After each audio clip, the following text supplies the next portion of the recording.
Labdien! Mani sauc Evita. Esmu apmācīta tiesīga bērnu nēsāšanas konsultante un mani slinga idejas autore. Šodien mēs runāsim par slingu veidiem un izrunāsim, kādi tie ir. Parasti cilvēki, interesēties par slingiem, vienmēr atcerās tikai par garajām šallēm, jo Latvijā tās visvairāk lieto, Latvijas vecāki tās visvairāk ir iemīļojuši. Bet bieži vien cilvēki nemaz nezina, ka slingu veidu ir daudz vairāk. Un rodās situācija, ka vecāki tajos gadījumos, kad viņiem īsti nevedās ar garo šalli un šī iešanas tehnika liekas ļoti sarežģīta, atmet ideju par nēsāšanu vispār. Un nemaz nezina, kad ir dažādi slingu veidi, ar kuriem šo nēsāšanu var arī atvieglot, protams, arī attiecīgos vecumposmos. Parasti, kad mēs runājam par slingu veidiem, ir svarīgi runāt arī par mazuļu vecumposmu. Pirmajos 4 mēnešos mums ir tikai daži slingu veidi, kurus mēs varam lietot. Un visi pārējie slingu veidi mums nāk klāt tikai pēc pirmajiem 4 mēnešiem. Sāksim runāt tagad par riņķu slingu. Riņķu slings mums ir taisnstūra veida audums. Šī gadījumā tas ir austais riņķu slings, kas ļoti svarīgi ir, lai mazulīts tiktu pareizi viņā noturēts. Un vienā galā viņam ir iešūti riņķi, un otrs gals ir brīvs, kurš ir izlaists cauri šiem riņķiem. Un ar šo riņķu palīdzību mēs regulēsim riņķa slinga garumu. Riņķu slingā mazulīti pirmajos 4 mēnešos mēs parasti nēsājam guļas pozīcijās. Vertikālās pozīcijās mēs mazulīti šajā riņķu slingā pirmajos 4 mēnešos nevaram nēsāt, jo tas nedod pietiekamu atbalstu. Guļas pozīcijas mums netiek uzskatītas par drošām. Tieši tāpēc riņķu slings nebūs tas veids, ar kuru jūs varēsiet staigāt ilgi, baudīt pastaigas, kur jums būs abas divas rokas brīvas. Un tāpēc, izvēloties riņķu slingu, jums vienmēr jāņem vērā, ka tas būs slinga veids, kuru jūs lietosiet pavisam mazu brītiņu, apmēram līdz pusstundai. Riņķu slingu mēs parasti nēsājam uz viena pleca. Un šeit mums veidojas tāds tā kā maziņš šūpulīts, kurā mēs liekam mazulīti. Mazulīti lakatā liekam vienmēr caur plecu. Vismā visos slinga veidos mēs vienmēr mazulīti liekam caur plecu.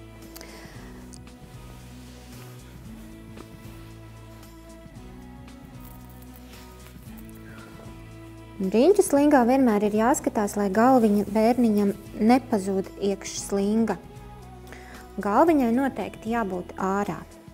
Pretējā gadījumā, ja galviņa ir dziļi slingā iekšā un slings pārklāj bērna galviņu, var rasties situācija, ka bērna zodiņš pārāk stipri piespiežās klāt bērniņa krūšu kurvim un bērniņam var aizspiesties vienkārši apvada kanāliņu. Tāpēc vienmēr uzmanīgi jāskatās bērna galviņas augšējā daļa īpaši būtu laukā. Pozīcija ir tāda, ka bērniņš ir ar vēderiņu pret mammu vai tēti. Rociņas abas sacentrētas un kājiņas ir ieliektas. Un ar galu, kas mums virzās cauri riņķiem, mēs pievelkam riņķu slingu. Velkam tik daudz, kamēr jūtam, ka bērniņš mums ir cieši klāt. Noteikti skatieties, lai uz pleca jums lakatiņš viss ir izvirzījies un lai plecu nenospiestu. Jums jājūtās ērti, brīvi, jājūtas drošiem atlaist arī rokas. Protams, šis nebūs slinga veids, kurā jūs varēsiet staigāt ar abām rokām brīvām, darboties, kustēties, aktīvi skraidīt līdzi 3-gadīgajiem un 4-gadīgajiem bērniem. Šis būs slinga veids, kurā jums vienmēr gribēsies pieturēt. Bet to arī atcerieties, ka šis slinga veids nav domāts aktīvai kustībai. Viņš ir domāts, lai jūs kādreiz mazliet pamierinātu bērniņu pa māju, jo šajā pozīcijā ilgstoši bērniņu nevajadzētu nēsāt gan dēļ paša bērniņa pozīcijas, gan arī dēļ tā, ka balss ir tikai un vienīgi uz jūsu pleca. Kas ir interesanti ar riņķu slingu, lai arī pirmajos 4 mēnešos mēs varam lietot viņu tikai guļošajās, jeb šūpulīšu pozīcijās, apmēram ap 2 mēnesīšiem bērniņi bieži vien sāk protestēt pret šīm guļošajām pozīcijām. Tad ir jāskatās, vertikalizēt mēs vēl īsti nevaram, bet guļus viņš vairs šeit arī negribēs atrasties. Tad ir vai nu jāpagaida līdz brīdim, ka mēs varam vertikalizēt, vai nu jāizvēlās cits slinga veids, kurā viņš atrodas vertikāli. Ja jūs zinat, ka bērniņu jums jānēsā pilnīgi noteikti daudz ilgāk par 20 vai 30 minūtēm, un jūs gribat baudīt arī ārā pastaigas, darboties pa māju ar abām 2 rokām brīvām un apdarīt arī mājas darbus, tad riņķu slings noteikti nebūs tā izvēle, kas jums ir nepieciešama, tad jums ir jāmeklē kāds stingrāks slinga veids. Un pirmajos 4 mēnešos tas var būt slings šalla, jeb garais lakats, jeb garā austā šalla, viņu mēs Latvijā saucam dažādi. Slings šalla iedalās 2 veidos. Tas var būt gan austais, gan arī trikotāžas. Sāksim runāt par trikotāžas lakatu. Izvēloties trikotāžas slingu, jums ir jāskatās, lai trikotāžas slings nestieptos garumā, bet stieptos platumā. Ja viņš stiepsies abos virzienos, jūs noteikti nevarēsiet ar viņu neko daudz pasākt, un bērniņš nebūs pietiekami stingri atbalstīts šādā slinga veidā. Trikotāžas šalle, jeb garais lakats, pateicoties savam maigajam audumam, ir daudz maigāks, mīkstāks, labāk piekļaujas mazam bērniņam, un vecākiem psiholoģiski ar šo slinga veidu ir vieglāk. Jo šķiet, ka šāds maigs un mīksts audumiņš bērniņu atbalstīs daudz labāk un piekļausies viņam daudz labāk. Tāpēc pirmajos 4 mēnešos ir ļoti laba izvēle lietot arī šo te trikotāžu šalla. Kas ir vēl plus, viņam ir viens siešanas veids, kurā var likt gan vertikāli, gan arī šūpulīšu pozīcijā, no kura bērniņu var izņemt, apmainīt pamperīti un ielikt gatavā atpakaļ nepārsienot. Tas ir tā kā liels plus, ka jums nav jāpārsien pēc katras izņemšanas un pirms katras jaunas ielikšanas bērniņu. Viņam ir ierobežojums. Apmēram ap 4–5 mēnešiem šī staipīgā trikotāža vairs nespēs noturēt pareizi bērniņu. Nevis tāpēc, ka svars būtu par lielu, jo bieži vien šie ražotāji norāda svaru ierobežojumu 9–12 kg. Un, kā zināms, tad bērni dažādos vecuma posmos var arī dažādi svērt. Viens liels puisis var 4 mēnešos svērt 9 kg, viena liela meitenīte ap gadiņu var svērt arī 9 kg. Tāpēc mēs skatāmies vairāk uz bērna kustīgumu. Kustīgs bērniņš 4 mēnešos, kurš ir jau apzinājies savas kustības un pie mammītes atrodoties vienmēr grib pastiept kaut kur rociņu, pagriezties, parotēt un aizsniegties pēc kaut kā, ko viņš garām plauktam ejot ir ieraudzījis. Šādu kustīgu bērniņu noteikti šī staipīgā trikotāža nenoturēs.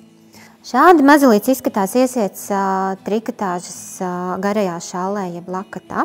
Viņš ir stingri atbalstīts no visām pusītēm, galviņa mums arī ir atbalstīta. Un jūs varat brīvi atbrīvot abas rokas, darīt mājas darbiņus, doties pastaigā, un šādi jūs varat staigāt stipri ilgāk par pusstundiņu. Principā jūs ārā droši varat baudīt pastaigu stundas garumā un būt pārliecināti, ka jūsu bērniņš ir stingri un precīzi un pareizi atbalstīts. Ja mazulīts mostās un grib pagriezt galviņu, jūs droši varat noņemt nost no galviņas. Nomoda brīdī būtu svarīgi, ka bērniņam ir iespēja pakustināt galviņu un pagrozīt uz abām pusītēm. Kā jau es minēju, no trikotāžas lakata var ļoti viegli izņemt laukā, pabarot vai apmainīt pamperi un ielikt pēc tam atpakaļ. Tā ir ļoti liela priekšrocība trikotāžas lakatam, kad no viņa var izņemt un nepārsienot pēc tam atkal ielikt atpakaļ. Šādi mēs izņemam. Un lakats mums paliek uzsiets. Un tad, kad mazulīts ir izņemts no lakata laukā, mums ir gatava tā pati konstrukcija. Pēc tam, kad mazulīts būs paēdis vai vienkārši mazliet padzīvojies ārpus mammas apskāvieniem, tad mēs atkal bērniņu droši varam likt uz pleca un dabūt šajā pašā konstrukcijā iekšā.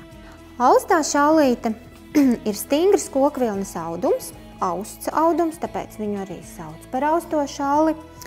Un ir svarīgi, lai šāda veida garā šalle nestieptos nec garumā, nec arī platumā, bet viņai būtu diagonālā stiepšanās, ko mēs pamanām šādi. Un šai diagonālai stiepšanai ir jābūt tik lielai, cik viņa pašreiz arī ir redzama. Viņa nedrīkst būt ne par mazu, ne par stingru, un viņai jābūt šādai te atsperīgai, jo tikai tad šis audumiņš precīzi noturēs bērniņa augumu. Austo slingu šalli izvēlās parasti, kā es smejos, praktiskie latvieši. Kā zināms, praktiskam latvietim vajag vienu kārtīgu lietu, kura derēs no dzimšanas līdz pat 3 gadiem. Un tad šie vecāki parasti izvēlās uzreiz austo šalli, jo tiešām viņi var lietot no pašas dzimšanas līdz pašai nēsāšanas beigām, un ar šo vienu šalli var darīt jebko. Var piemērot pavisam maziņam, var likt gan vertikāli, gan guļus pozīcijā, gan uz gurna, gan uz muguras. Un šos te visus veidus jūs varat darīt ar šo vienu lakatu. Vienīgais mīnus, ka visi šie veidi tad jums ir jāapgūst. Šādi mazulīts izskatās iesiets garajā austajā šallē. Viņš arī ir stingri atbalstīts dziļajā ietupienā. Arī abas divas rokas jums ir brīvas, un jūs brīvi varat iet pastaigā un apdarīt arī mājas darbiņus, vai arī rūpēties par vecākajiem bērniem. Austajā šallītē jūs varat staigāt diezgan droši arī pēc 4 mēnešiem, kā jau es minēju, austā šalli jums bērniņu noturēs ļoti stingri, gan maziņu, gan arī lielu. Šis ir veids, kur jūs pielietosiet pirmajos 4 mēnešos, pēc 4 mēnešiem austai šallē ir daudz brīvāki siešanas veidi, kurus arī nav nemaz tik sarežģīti uzsiet. Kad mazulis ir paaudzies un sasniedz 4 mēnešu vecumu, būtiski mainās viņa uzvedība lakatā. Jūs noteikti pamanīsiet, ka viņam vairs nepatiks cieši siešanas veidi lakatā, ka viņš noteikti stumsies ar rociņām prom no jums, daudz vairāk vēlēsies dabūt rociņas ārā, daudz vairāk redzēt apkārt. Tas ir pirmais signāls, ka jums jāsāk domāt par daudz brīvākiem siešanas veidiem vai arī slingu veidiem, kuros bērniņš jūtās daudz brīvāk, daudz vairāk var redzēt un daudz vairāk baudīt kustības. Viens no slingu veidiem, kurš mums nāk līdzi no pirmajiem 4 mēnešiem un kuru mēs droši varam lietot pēc 4 mēnešiem, ir tas pats riņķu slings. Riņķu slings, kurā mēs bērniņu vairs neliksim nekādā gadījumā guļus, bet liksim tikai uz gurniņa. Principā pēc 4 mēnešiem bērniņu nēsājot riņķu slingā var likt tikai un vienīgi uz gurna. Šādi bērniņš izskatās riņķu slingā uz gurna. Un šādi mēs viņu varam droši nēsāt pēc 4 mēnešu vecuma, ja precīzāk, kad bērniņš ir sācis vēlties un viņa augšējās muguras muskultūra ir nostiprinājusies. Bērniņam rociņas ir ārā, viņš brīvi var kustēties, parasti viņi arī grozās un lokās uz visām pusītēm, to droši bērniņš var darīt. Īpaši tad, kad viņš jau ir apvēlies uz punču un brīvi arī veļās ikdienā dzīvojoties uz grīdas.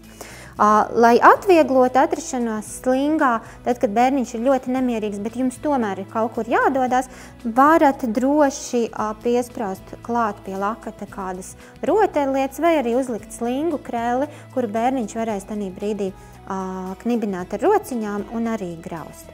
Ārā no riņķu slinga ir tikt pavisam viegli, kas ir ļoti būtiski, jo kustīgs 4-mēnešnieks bieži vien izdomā, ka viņam jātiek ārā šeit un tagad, un ilgi gaidīt nav ar mieru, tāpēc paceļot riņķu slingu augšējo riņķi var ātri tikt laukā.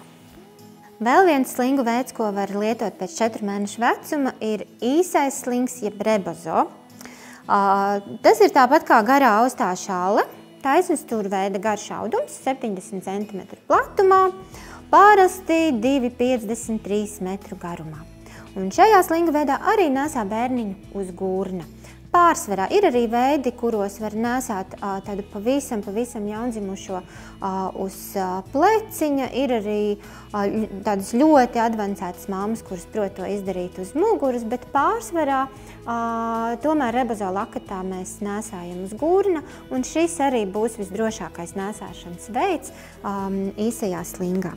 Īsajā slingā mazulīts uz gurna izskatās gluži tāpat kā riņķu slingā. Un kustība brīvība ir pilnīgi tāda pati kā riņķu slingā. Balsts arī uz viena pleca kā riņķu slingā, tātad tālu un ilgi jūs neaizstaigāsiet. Tas visticamāk arī būs uz 20 vai 30 minūtītēm. Mēs apskatījām tikko riņķu slingu un rebozola akatu, kurā mazulīt pēc 4 mēnešiem var nēsāt uz gurna. Bet, ja arī pēc 4 mēnešiem jūs gribat baudīt ilgākas pastaigas un doties ar bērniņu ārā, tad rebozo un riņķu slings īsti nebūs tas, kas jums ir vajadzīgs, jo balsts uz viena pleca neizturēs ilgi pieaugušā bērna svaru. Tad nāk tālkā vieglāki slinga veidi, kas ir nēsājumi uz abiem pleciem, un kuros bērniņi varēs nēsāt daudz ilgāk. Vienkāršākais no tādiem ir meitājas slings, kas ir klasisks Āzijas tautu slings. Āzijas tautās gadsimtiem ilgi šādos te nēsā bērniņus.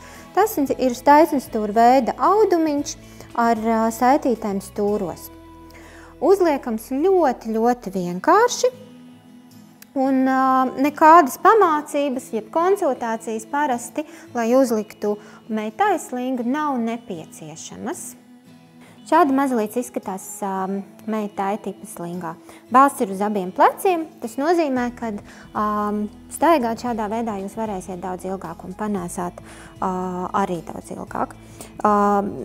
Mans palīgs gan ir ļoti maziņš, tāpēc viņa galviņa mazliet pazūd meitāja slingā, bet bērniņš, kas ir 4 mēnešu vecumā, noteikti būs stipri augstāk, un viņa plecu daļa būs no šī slinga ārā, un rociņus viņš varēs daudz brīvāk kustināt. Meitājas slingā mēs nēsājam uz vēdera vai uz muguras, citu veidu īpaši nav.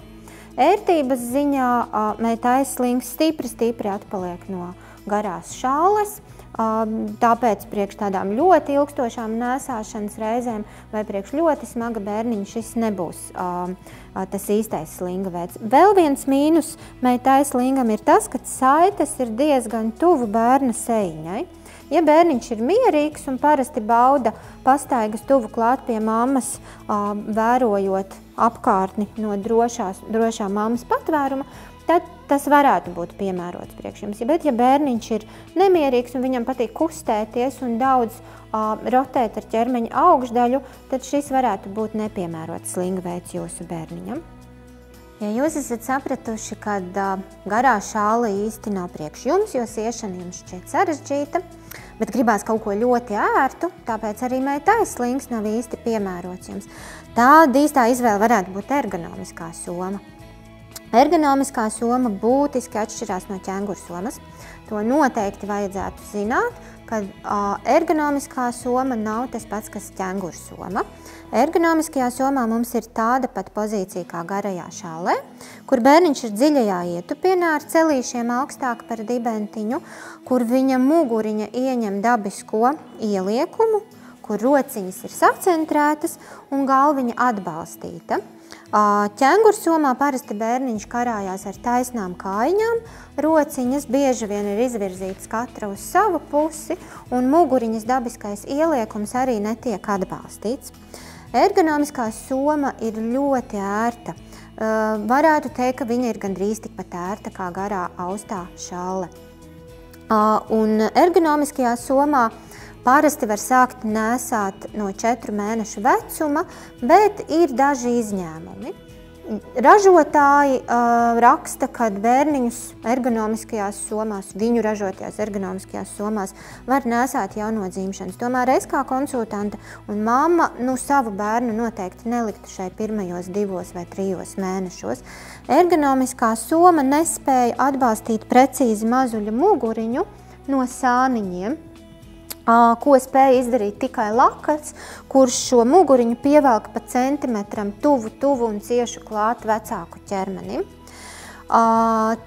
Tāpēc, ja jums šalles siešana pirmajos 4 mēnešos nešķiet pārāk sarežģīta, tad labāk izvēlēties to. Pēc 4 mēnešiem droši varam lietot ergonomisko somu, ierobežojumu tā nav nekādu, ņemot vērā, ka bērniņš parasti pēc 4 mēnešiem jau ir sācis velties, tas nozīmē, ka viņa augšējā muguras muskultūra ir nostiprinājusies, tātad droši viņam var piedāvāt brīvākus slinga veidus. Kā jau es minēju, ergonomiskā soma pirmajos 4 mēnešos īsti nav ieteicama, jo tā neatbalsta pārējais bērniņu, bet ir daži izņēmumi. Tie varētu būt, ja māmiņa ir diezgan maza augumā, bet bērniņš ir ļoti, ļoti liels. Tas nozīmē, ka nēsāšana uz rokām šādai māmiņai ir ļoti, ļoti apgrūtinoša. Tad ergonomiskā soma viņas gadījumā varētu būt laba izvēle, ja šalles siešana viņai sagādā pārāk lielas grūtības.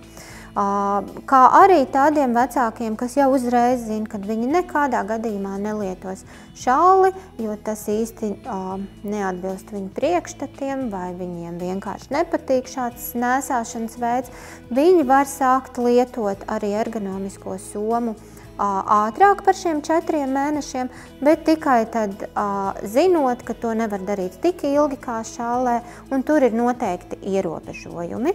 Respektīvi, ja jūs gribat nēsāt ātrāk par 4 mēnešiem, tad jums noteikti vajadzētu konsultēties ar kādu konsultantu par to, cik daudz un kādos veidos jūs varat nēsāt. Ergonomiskajā somā jūs varat nēsāt uz vēdera bērniņu, vēlākā vecumā uz muguras un arī uz gurna. Tas ir ļoti labi, ka ergonomiskā soma piedāvā šādas te daudzveidības. Ergonomiskās somas ir dažādas. Šī, kas man pašreiz ir Manduka ergonomiskā soma, un šī ir ar šādiem te klipsīšiem un pievākamiem pastaksiem, bet viņas mēdz būt arī ar lipeklīšiem, sasienamas līdzīgi kā taislingi. Respektīvi, jūs varat izvēlēties ergonomisko somu, kas vairāk atbilst jūsu vajadzībām. Pēc 4 mēnešiem mazulīti var siet daudz brīvākos veidos, kur viņa rociņas ir ārā. Mēs varam laist vienu rociņu ārā, varam laist arī abas 2 rociņas ārā, un kājiņas daudz brīvāk kustās. Tas ir ļoti svarīgi, jo bērniņam pēc 4 mēnešiem gribās daudz vairāk kustēties. Kas vēl ir labi, kad šādu te kustīgu bērniņu mēs varam ātri, brīvi izņemt laukā, tanī brīdī, kad viņš ir pēkšņi sagribējis tikt laukā no lakata. Un šī konstrukcija paliek mums gatava, respektīvi pēc 15 minūtēm, kad viņš jau uz grīdas ir piekusis un grib atkal opiņā, mēs varēsim ielikt viņu atpakaļ.